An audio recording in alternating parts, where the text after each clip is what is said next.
ये हि संस्पर्शजा भोगा दुःखयोनय एव ते आद्यन्तवन्तः कौन्तेय न तेषु रमते बुधः। ये भोगा, जो भोग कैसे? संस्पर्शजा भोगा, इंद्रिय विषय के सन्निकर्ष से होने वाले जो भोग है। जैसे भिन्न भिन्न इंद्रिय के भिन्न भिन्न विषय के साथ संपर्क, जो श्रोत्रेंद्रिय का संपर्क शब्द से, तो इंद्रिय का स्पर्श से, चक्षु इंद्रिय का रूप से, घ्राणेन्द्रिय का गंध से, रसनेन्द्रिय का रस से। ये क्या होते हैं? संस्पर्शजा भोगा दुख योनय एव ते, अर्थात जो भी इंद्रिय संस्पर्श से होने वाले भोग है दुख का ही कारण है, दुख ही देते हैं। क्षणिक सुख जैसा लगता है उसके परिणाम दुख में निकलता है। आद्यंतवन्तः कौन्तेय, आदि और अंत वाला है। जो शुरू होता है उसका अंत होना स्वाभाविक है, अर्थात क्षणिक, पहले नहीं था बाद में रहता, बीच में वह भोग लगता है। किंतु जो विवेकी जन है वह उन भोगों में रमता नहीं, अर्थात जीवन का ही वह उद्देश्य नहीं बनाता। आइए अब हम लोग चलते हैं अनंतगिरी भाष्य में। तत्र हेत्वंतर परत्वेन उत्तर श्लोकम उदाहरते। यहाँ बोलते कि तत्र एव, अर्थात उसी विषय में पहले जो बताया था वह जो क्या है, जो व्यक्ति बाह्य विषयों में आसक्त नहीं होता है वही व्यक्ति आत्म में विद्वान सुख प्राप्त कर लेता है, अक्षय सुख को प्राप्त कर लेता है। उसी विषय में दूसरे कारण पर का दूसरा श्लोक बता रहे हैं। इतश्च निवर्तयेत, आगे बताए जाने वाले कारण से इंद्रिय सन्निकर्ष से होने वाले सारे भोग से निवृत्त हो जाए।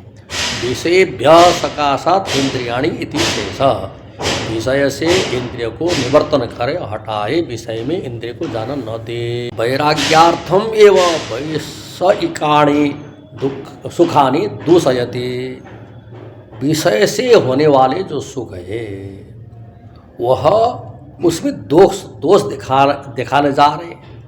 क्यों दिखाने जा रहे?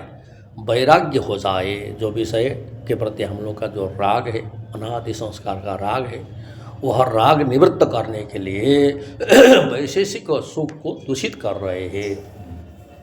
अच्छा, और कैसे हैं उन लोग?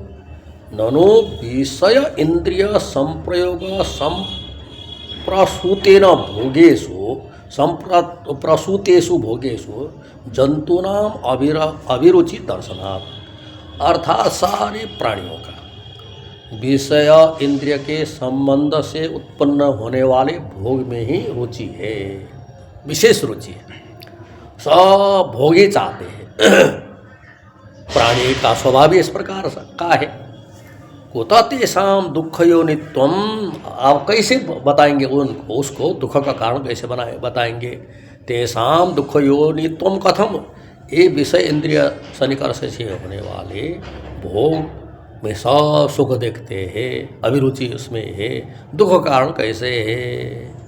ऐसी शंका होने पर तो बोलते हैं कि अविवेकिनाम तेषु आसंगेपि न विवेकिनाम इत्याह, अविवेकियों को उन विषय इंद्रिय सन्निकर्ष से होने वाले भोग में आसक्ति है, इसलिए बोलते कि क्या है, ये ही यस्मात्, उसका जिस कारण से संस्पर्शजा विषेन्द्रिय संस्पर्शेभ्यो जाता, विषय और इंद्रिय के संबंध से होने वाले भोग, अर्थात वह भोगा भुक्तय, जो भोग किया जाता, दुख योनय एवं ते अविद्याकृतत्वा, दुख का ही कारण है भोग में। अब इसमें अपरिहार्य क्षुधा पिपासा निवृत्ति जीवन के अपरिहार्य मान करके उससे अतिरिक्त जो वह इंद्रिय विषय के संबंध में जाता है उसके विषय में कहना चाहिए, क्योंकि सब तो कुछ न कुछ तो सेवन करते हैं ना विषय का अर्थात मनोरंजन के लिए जो करते उसको ले लेना।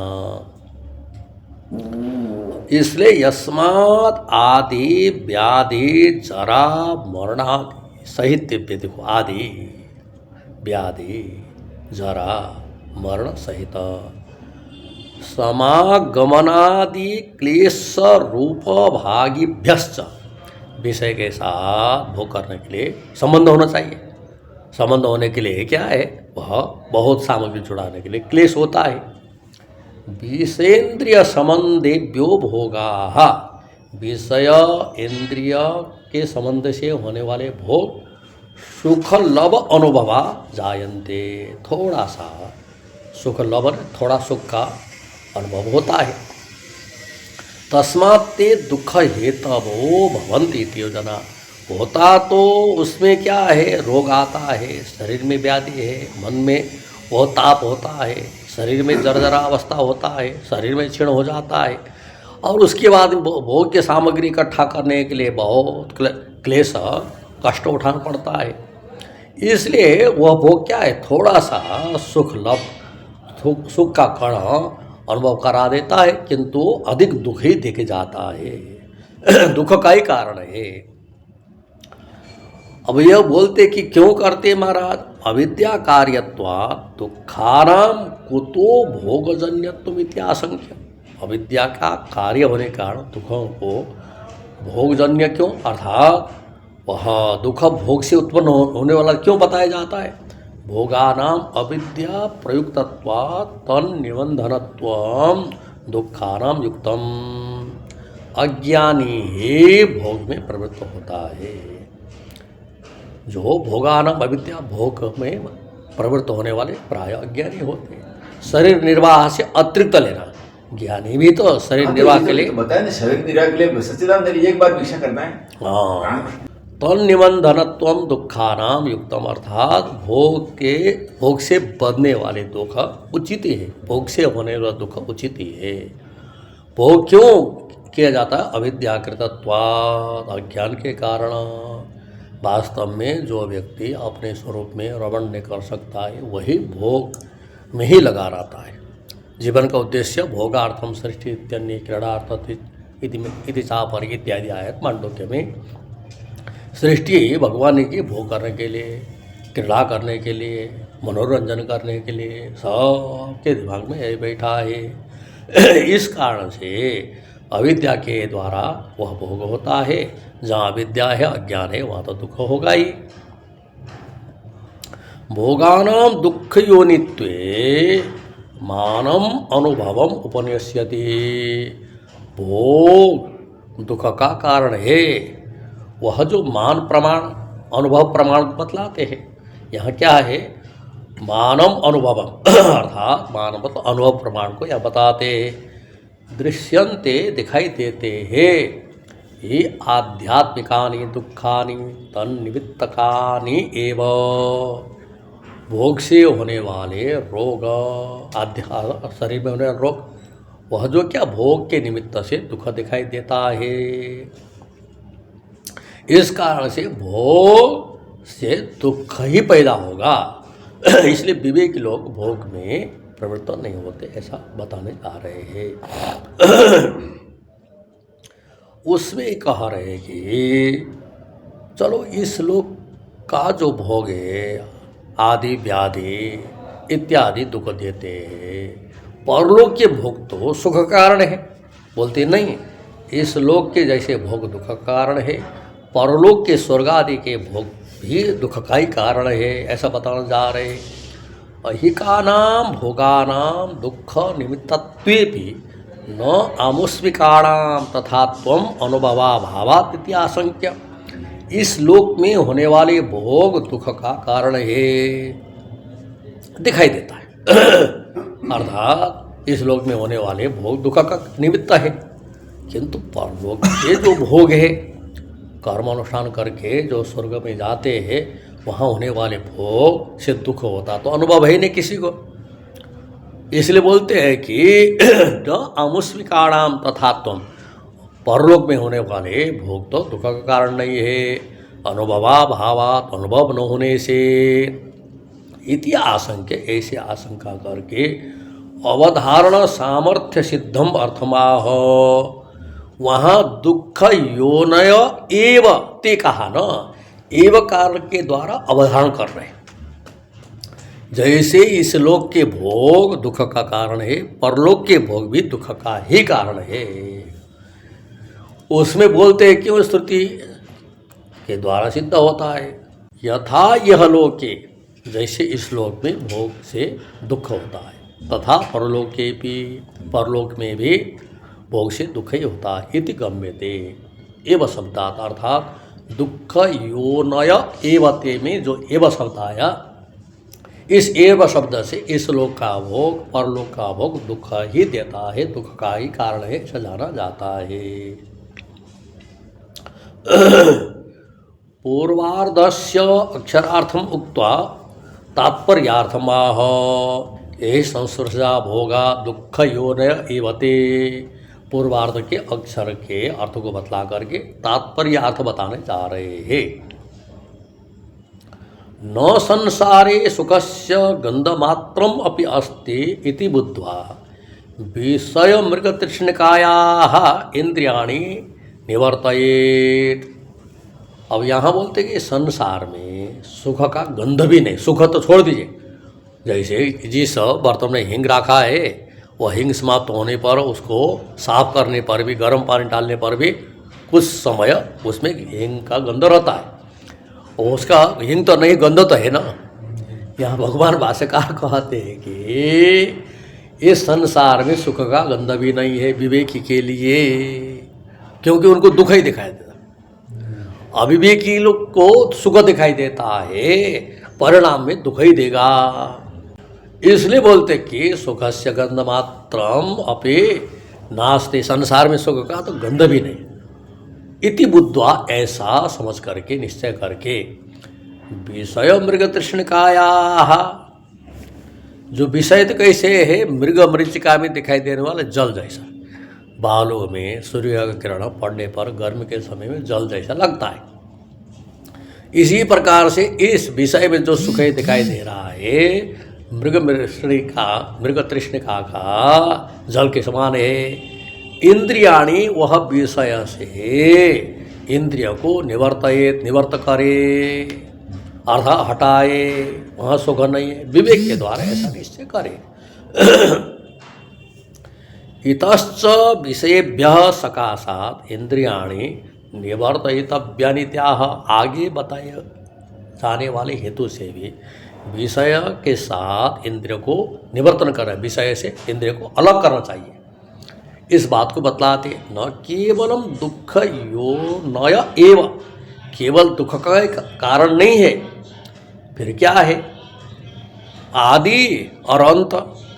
आदि पहले नहीं था, बाद में नहीं रहेगा, बीच में थोड़ा दिखाई देता है। इसलिए आद्यंत होने के कारण, क्षणिक होने के कारण, नित्य होने के कारण, इसलिए उसको भी क्या करते हैं, उसको हटाना चाहिए। आदि विषयेंद्रिय संयोगो भोगानाम, आदि मतलब विषय इंद्रिय का संयोग भोगों का आदि है। अंतश्च तद वियोग एव, और उसके बाद में क्या है, विषय इंद्रिय का वह वियोग होना, संबंध न होना, वही अंत है। अर्थात विषय इंद्रिय का संबंध होना, भोगों का संबंध होना आदि है, और विषय और भोग का विषय, इंद्रिय विषय का वियोग हो जाना, संबंध न होना, वो अंत है। आद्यंतवत्वे मध्य क्षणवर्तित्वेन क्षणभंगुरत्वात् उपेक्षणीयत्वं भोगानम सिद्ध्यति। अब यहाँ क्या है, आदि वाला है, अंत वाला है, विषय इंद्रिय सन्निकर्ष से भोग होता है, और वियोग होने पर अंत होता है, वह क्षण भंगुर है, अर्थात उस क्षण के लिए होता है। इसलिए उपेक्षणीयत्वं भोगानम सिद्ध्यति, भोग उपेक्षा करना चाहिए, अर्थात वह दुख का ही जनक है, दुख का ही कारण है। अस्ति ही तेषां क्षणभंगुरत्वं क्षणिक विषयाकार मनोवृत्ति व्यंग्यत्वात् इति मन्वानः सन आह। अर्थात उन भोगों का क्या क्षणभंगुरत्व है, क्षणिक विषयाकार मनोवृत्ति व्यंग्यत्वात्, क्षणिक विषय के आकार के मनोवृत्ति के द्वारा अभिव्यक्त होता है, अर्थात सुख अभिव्यक्त होता है। इसलिए आद्यंतवंतो आदि अंत वाला है, इसलिए अनित्य है। जो उत्पन्न होता है नष्ट होता है वो नित्य हो नहीं सकता है, किंतु हम लोग क्या मान रहे, भोग को नित्य मान रहे। प्राय भोग नित्य मान करके ही प्रवृत्त होते हैं, हम नित्य भोग करेंगे, अर्थात होता नहीं, अनित्य है। मध्य क्षण भावित्वात् इत्यर्थ, जो बीच में इंद्रिय सन्निकर्ष के अनंतर इंद्रिय सन्निकर्ष के वियोग के बीच में मध्य क्षण भाग भी है, अर्थात कुछ मध्य काल में रहता है। कौन्तेय हे कौन्तेय हे अर्जुन, मध्य काल में क्या रहता है?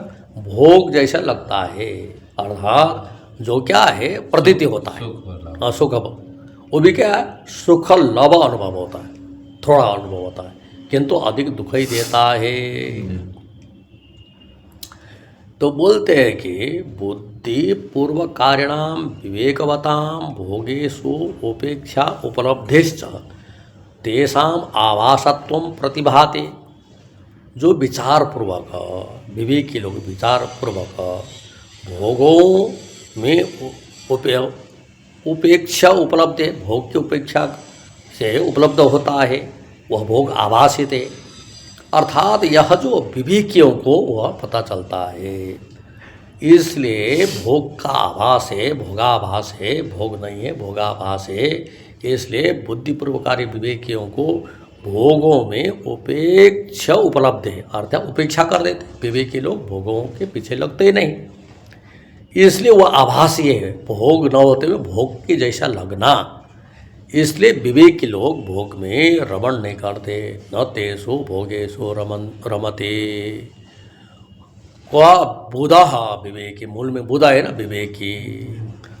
कौन किसको विवेकी कहेंगे? शब्द विवेकी अवगत परमार्थ तत्व, जिसने परमार्थ तत्व आत्म तत्व को जान लिया, वह व्यक्ति भोग में रमण नहीं करता।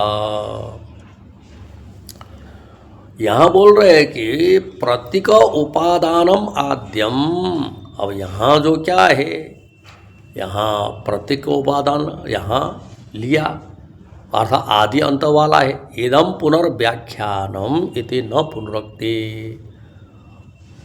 प्रतीक उपादान अर्थात प्रतीक उपादान अर्थात वहाँ क्या हो रहा है, यहाँ इसमें लेना है कि आद्यंतवंतों में जो उसका अर्थ कर रहे, जो गुणों को लगता है, किंतु प्रतीक उपादान आद्यम अर्थात प्रतीति होना। क्या होना? प्रतीति होना, भोग जैसा प्रतीति होना, अर्थात न होते हुए भी अविवेकी को वहाँ सुख की प्रतीति होती है। विवेकी को, जिसने परमार्थ तत्व को जान लिया, वह परमार्थ तत्व जानने वाला विषय इंद्रिय सन्निकर्ष से होने वाले भोग में रमण नहीं करता, लगता नहीं। इसलिए ननु केशान चेत भोगेषु अभिरुचि उपलभ्यते तत्राह। कुछ लोगों को तो भोग में अभिरुचि है, भोग के लिए जीवन बिता देते हैं, तो वो अत्यंत मूढ़ानामेव, अत्यंत अविवेकी को ही विषयेषु रते दृश्यते। जो विवेक कर नहीं सकते वही व्यक्ति अहर्निश भोग में लगा रहता है। कैसे लोग बोलते कि यथा पशु प्रवृत्ति नाम, पशु की तरह स्वभाव वाले भोग में लगे रहते हैं। अब उनको क्या परिणाम में दुख ही होता है। विवेकी भोग के पीछे नहीं लगता है, जिसने परमार्थ तत्व को जान लिया उसको सुख होगा, वह विषय से होने वाला दुख नहीं होगा।